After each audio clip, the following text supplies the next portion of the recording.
Alright, it's Prejan Media TV nkugamba nti ekyokola ky'amaanyi muganda wange okubanga weekumira wano okawuka ng'ate guno omukutu gwe ogutuusaako amawulire nga gaakagwawo nga kwatagana ku baserebu bo mu ggwanga Uganda sinakindi n'ebweru w'eggwanga. Interview zisookera wano eno ate nkujukiza nti bamuta Adiranda NC katubire ku mukwano gyange mwenna abali e Qatar, Abu Dhabi, Saudi Arabia mbagala nnyo. Jordan nammwe zibeerabidde Uganda, Kampala, Kigali, Rwanda, Nairobi mbagala nnyo Kenya. Saa zino wenjogerera kambere ng'ate mutuusaako eggulu lyaffe ery'olunaku olwaleero. Abategesi b'ebivvulu omuli Abitex Bajjo Events bakwatiddwa bulungi nnyo nga kigambibwa nti babadde bakuma omuliro bannakampala. Abaami baneeno bevuddeko awo baali basinkanye kooti ebeere nga ebasalirawo ku musango gwabwe babayirire esente zaabwe ezakyali nga konsa ne kooti n'ebigaana.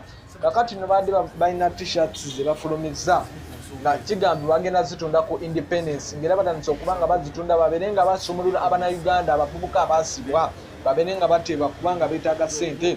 Ne poliisi bakute nga kigamba bakuma abantu mu muliro okuba nga basobola abantu okwekalakaasa ku mbeera mbu eri mu ggwanga.